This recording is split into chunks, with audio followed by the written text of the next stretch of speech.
How's everyone doing today? John Cutie haircut. I just got my hair cut like a lot shorter right now. It's getting hot here. I'm gonna be going to Korea and Japan soon. Might as well get like a fresh cut as well. I mean, I also got my eyebrows done too. Like I've never gotten my eyebrows done professionally, so that was my first time, and it was actually pretty legit, I would say. How much cost for the haircut there? My haircut with my perm, I will say, because I know my barber and I tip like people that do like services pretty well. So I think for the haircut it's $360, I believe, with the perm. And then I tipped like $140. So it was like $500. It was like over, I would say like around like 4 hours for the whole thing. I got like a head spa and other bullshit.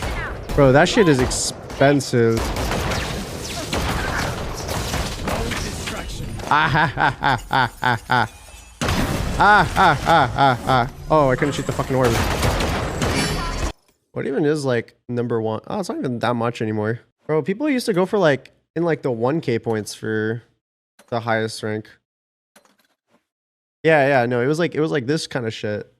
So when Zach was rank 1 like every single fucking act. Wait, Gustavo got rank 1? I didn't even know this.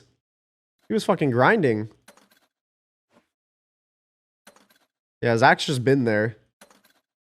I think Zach is the player that's been rank 1 the most ever.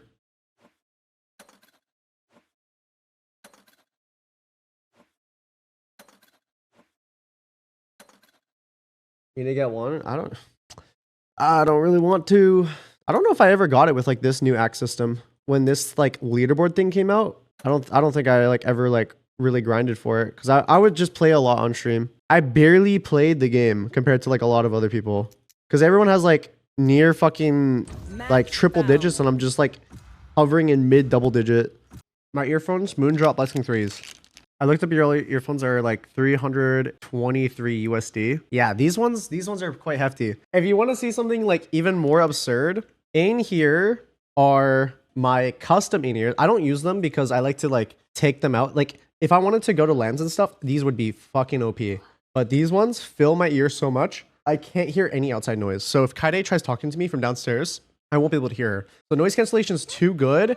And for that reason, I use these ones instead. But these are my custom in-ears. And yeah, the price on these, because everything is custom, I chose like the colors and everything, so I got the transparent red, but they're literally molded to my ear. If you look at like a normal in-ear, right, it's like really easy to go in and out, whereas like this one, for example, I put it in my ear, so this one like fills my ear canal.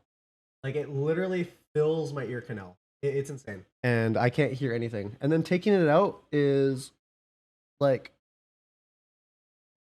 a little bit more difficult. Yeah, these ones are expensive. You could buy a car, I think. A used car. I think you could buy a used car, 100%. I only got them because like hearing audio and stuff is part of my job. Like I have to hear footsteps and stuff. So if I really need noise cancellation or like a good set of in-ears for something, then that's why I got it. So it's like a long-term investment. How much? I will show you. But if you go to their website, you can see which ones. And I literally had to go to get my ear molded. But the model I have is the A18T. So, I mean, with tax, it was a little over 3K. But I was able to customize everything. By far, the best sound profile I've ever heard in my life. There was another pair that I really, really liked and I wanted to get because listening to music with it was so fun. That pair was like half of that price, I think. I think it was like $1,400 or $1,500. Like 500 coffees? No, it's insane. That's why I said you could buy a used car. How are they so expensive? Because they're custom made for your ear. I don't know how to explain it, but the sound profile on high-end in-ears are like the craziest thing I've ever experienced. And then the noise cancellation is the best thing I've ever experienced in my life. Like they noise cancel like those fucking like those headsets you wear when you go on a ride for a helicopter, or like what the pilots fucking wear. Like bro, they're so noise canceling. In-ears, IEM's absolutely poo on headphones or headsets. To an extent, I've tried really good quality headsets as well. I think headsets are probably more practical for gaming. I use either or, but for headsets, I'm a little bit more pickier. I need like a headset that's like actually like legit. Like for example, I have larger ears and also I have earrings in. Like for example, a lot of people when you're choosing IMs or a headset, like a mic is a big part. Like on a headset, you can have a microphone. Like if you need a mic, which is like 95% of gamers, then a headset's just better for you. I mean, I could just go C-mount every round with chamber. I'm down for this. I want to practice out the opping anyways on stretched. Opping and using like the Marshall and Outlaw on stretched feels, it feels different, but for me, it feels easier. Why though 992 not 1080? It's because there's like a certain ratio that hits before the game automatically rescales it back to a native FOV. So you're basically just staying just under the threshold to get as much stretch as possible without making it revert the FOV back to a native FOV. So that's how you get like the true stretch. You have to use like a weird resolution for that.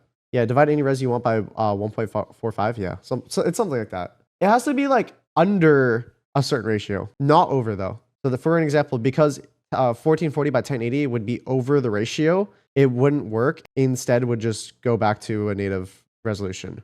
You stretch to make the game feel fast. Yeah, stretching games makes it feel fast. What does stretch actually do? So you probably get this question a lot. Okay, for me, think about it like a rhythm game, chat. In a rhythm game, normally they have things that are like, it's like approach rate, right? Approach rate is basically how many notes you see, but like how fast they come. So if you have a lower approach rate, there's a lot more notes on the screen at the same time that are moving more slowly. For a high approach rate is like, there's way less stuff on the screen, but it comes way faster. So then you have to react to it like way faster. For an example, like all these notes, I'd have to click them like dot, dot, dot, dot, dot, dot, dot. When it's a faster approach rate, you're clicking the same speed, but it's just how fast you see it. And that's the way I think of stretch, where I personally prefer stuff when it's faster but wider. I personally prefer like higher approach rates. Anything gaming. If I play OSUF, if I play DDR, the keyboard, I don't remember what the fuck it was called. But yeah, that's basically just how I would explain stretch. Stretch is just making less stuff on the screen that appears faster, but in FPS case, it's also wider, so it's easier for me to see like long range targets. It helps me like stay more like locked in than 1920. 1920, it feels really slow, but 4x3, I can trick my brain into thinking that Valorant's a fast-paced game, when in reality, it's a slow-paced game. If I was still a pro player, I would never switch off stretch res. I would not. I would have actually played on this since day one if I knew it was possible. It's just my preference. But also, I'm blind, I can't see shit. And then also, like, 7 years of playing CSGO stretch will, like, just develop that habit for me. The one thing that might be harder is, so your FOV is still on the 1920, so you will not see people at the edges of your screen sometimes. Another thing is, if the enemy throws a flash and it's off your screen just by a little bit, it will still like full flash you. So you may think that you turned the flash fully, but like your screen actually like saw it, if that makes sense.